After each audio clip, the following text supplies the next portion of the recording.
Bonjour à tous, aujourd'hui on va se demander comment le symbole chrétien de la croix est devenu l'emblème de la santé et des secours, pourquoi elle prend parfois une forme différente en Espagne et depuis quand le croissant en est venu à la remplacer dans certains pays musulmans. Et pour ça, il faut remonter loin dans l'histoire, et même si on ne va pas aller jusqu'à la croix du Christ, qui est elle-même un symbole de souffrance mais aussi de guérison. C'est en 1048 que les Italiens de la ville d'Almafi vont fonder un hôpital à Jérusalem pour soigner les nombreux pèlerins qui, dans cette grande mode du Moyen-Âge, vont aller en pèlerinage sur les lieux saints du christianisme. Déjà avant le début des croisades, des accords étaient passés pour permettre la visite des lieux saints entre les dirigeants occidentaux et les dirigeants musulmans qui dominaient alors la région. Et c'est dans cet hôpital de Jérusalem qu'en 1080, le frère Gérard fonde la congrégation des Hospitaliers de Saint-Jean, qui deviendra par la suite l'ordre de Saint-Jean de Jérusalem, un ordre monastique dont l'histoire sera riche et pleine de rebondissements. L'ordre des Hospitaliers aura pour fonction de prendre en charge les malades et les souffrants, mais c'est un ordre qui connaîtra aussi un visage guerrier à travers ses chevaliers, un moment proche des Templiers, dont ils finiront même par hériter. Après la prise de Jérusalem par Saladin, l'ordre des Hospitaliers se déplacera vers Acre, vers Chypre, vers Rhodes, avant de finir à Malte, d'où le nom de leur croix qu'on appelle la croix de Malte, un symbole hospitalier et première vraie association entre la santé et la croix chrétienne. Mais les croix étaient nombreuses et omniprésentes dans le monde chrétien. On distingue parmi des dizaines de variétés les croix latines et les croix dites grecques, une croix avec tous les segments de la même longueur. C'est cette croix grecque qu'on va retrouver sur le drapeau hellénique, bien évidemment, mais aussi sur le drapeau suisse, et c'est lui qui va jouer un rôle déterminant dans le sujet qui nous intéresse aujourd'hui. En 1828, à Genève, naît Henri Dunant, un homme d'affaires protestant qui développe une société coloniale en Algérie pour laquelle il a besoin d'une autorisation qu'il va aller chercher auprès de l'empereur Napoléon III, qui tente rien à rien. L'empereur est alors en pleine guerre en Italie, et c'est sur le champ de bataille de Solferino qu'en 1859, Henri Dunant va être confronté à l'horreur des quelques 10 000 soldats encore vivants, agonisant dans le sang et la boue. Dunant organise alors des secours en transférant les blessés dans une église proche, avec l'aide de quelques médecins, mais surtout des civils du village, essentiellement des femmes. Le mot d'ordre est de ne faire aucune distinction entre la nationalité des soldats, que ce soit des Piémontais du royaume de Sardaigne, des Autrichiens ou des Français. Et c'est l'action fondatrice de ce qui deviendra plus tard la Croix-Rouge. En honneur de cette initiative philanthropique, Dunant reçoit la médaille de l'ordre des Saint-Maurice et Lazare, un ordre hospitalier lui aussi fondé au Moyen-Âge en Palestine. Dunant va ensuite consacrer son temps à la constitution d'un comité neutre et international qui prendrait en charge les soldats blessés, et avec 4 autres membres, il fonde ce qui va devenir le Comité international de la Croix-Rouge. Le symbole choisi est alors une inversion du drapeau suisse, une croix rouge sur un fond blanc.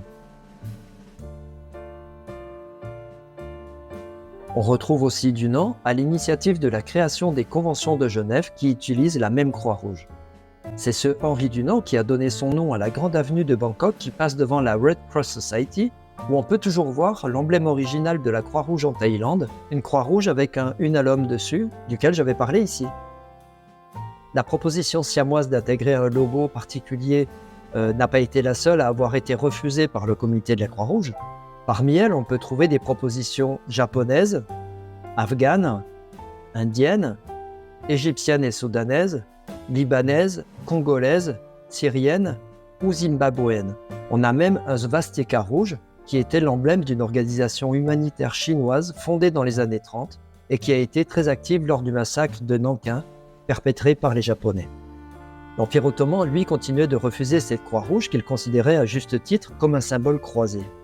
Il a obtenu la reconnaissance officielle du croissant rouge en 1929, le croissant rouge qu'il utilisait sur les champs de bataille depuis 1876, et c'est un emblème qui a finalement été adopté par une trentaine de pays musulmans. La Perse, elle, avait obtenu la reconnaissance du lion Pahlavi, toujours officiel pour le CICR, mais abandonné par l'Iran depuis la révolution de 1979. Israël, malgré le refus d'une reconnaissance officielle du comité, continue d'utiliser le Magen David Adom, l'étoile de David qu'elle place dans un cristal quand ses opérations se déroulent à l'international. Bref, on voit que l'emblème chrétien de la croix a entraîné des résistances, mais il s'est finalement imposé comme symbole de la santé et des secours au niveau mondial. Et pour mettre tout le monde d'accord sur un symbole neutre et commun, le cristal rouge est entré parmi les 4 symboles reconnus par le CICR. Étonnamment, la couleur rouge de l'emblème a posé moins de problèmes que sa forme, le rouge étant lui aussi devenu la couleur universelle associée au danger et à l'urgence, et ceci malgré la symbolique chrétienne qui le lie au sang du Christ et à son sacrifice. Et cette croix rouge qui symbolise les secours devient verte quand elle symbolise les pharmacies. Encore une fois, il faut remonter jusqu'à Jérusalem et la création de l'ordre de Saint-Lazare, un ordre créé pour accueillir les pèlerins atteints de la lèpre en Terre Sainte. L'emblème des lazaristes est une croix pâtée de couleur verte. Cet ordre a été fusionné avec l'ordre savoyard de Saint-Maurice pour former celui de Saint-Maurice et Lazare que j'ai évoqué tout à l'heure, le même dont a été décoré Henri Dunant.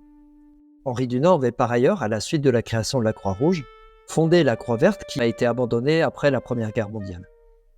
Par convention, la croix verte devient le symbole des pharmacies qui théoriquement n'ont plus le droit d'utiliser la croix rouge, mais cette prescription n'est pas partout respectée. Alors plusieurs légendes nous expliquent l'origine de la couleur verte de la croix de Saint-Lazare.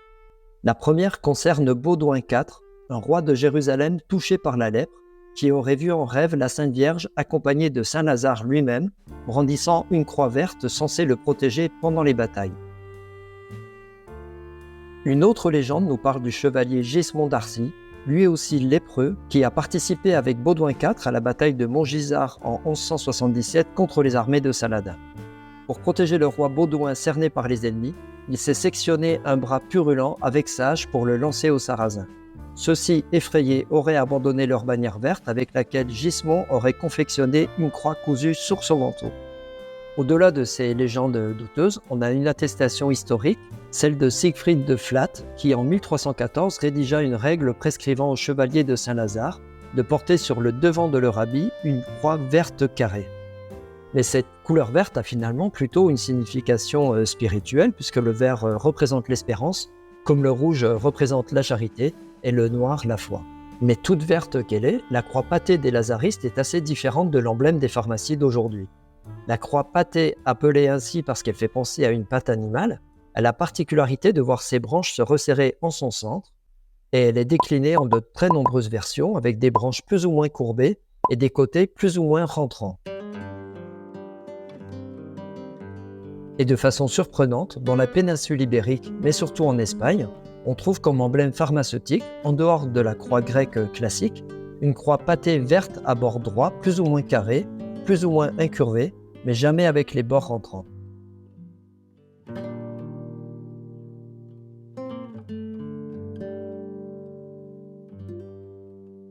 C'est la même croix qui a été utilisée par les Templiers, un ordre chevalier porteur de fantasmes qui a mal fini et dont les biens ont été légués aux Hospitaliers.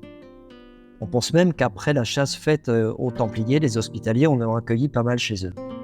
Alors j'ai toujours pas trouvé d'explication satisfaisante au pourquoi de cette utilisation ibérique de la croix pâtée, mais en 2005, l'organisation du service pharmaceutique de Castille-La Manche impose 2 types de croix vertes signalant les pharmacies. La croix grecque et celle qu'ils appellent la croix de Malte. Donc on peut dire qu'en Espagne, la croix pâtée est appelée une croix de Malte. Pourtant, on trouve à Jérusalem une église orthodoxe appelée Église de Saint-Jean-Baptiste de Jérusalem, qui finira par être intégrée dans l'enceinte du bâtiment des Hospitaliers, sur laquelle on peut encore voir aujourd'hui une croix pâtée quasi identique à celle des pharmacies espagnoles, et là se trouve certainement l'explication de son origine. C'est difficile de dire depuis quand elle est utilisée par les pharmaciens espagnols, mais on la voit déjà sur des photos de la fin des années 50. Aujourd'hui, elle ne me paraît pas majoritaire en Espagne, mais on la voit souvent dans les pharmacies, un peu moins sur les trousses de premiers secours, et on la trouve jusque chez les vétérinaires où elle devient bleue. Il semble qu'à part l'Espagne et le Portugal, aucun pays n'utilise la croix pâtée comme signe pharmaceutique, même pas la Géorgie qui l'affiche pourtant sur son drapeau national.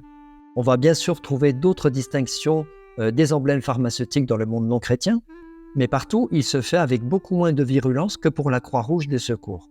On peut ainsi voir l'étoile de David en Israël, le croissant en Algérie ou au Moyen-Orient, mais au Maroc, comme en Inde, en Chine, au Japon ou en Thaïlande, la croix rouge ouverte s'affiche volontiers aux côtés du croissant islamique ou d'autres symboles.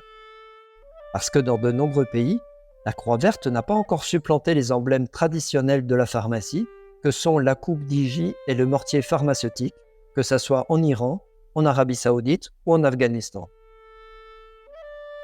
Pourtant, ces deux symboles ont aussi des origines grecques et chrétiennes moins évidentes sur lesquelles je reviendrai un jour.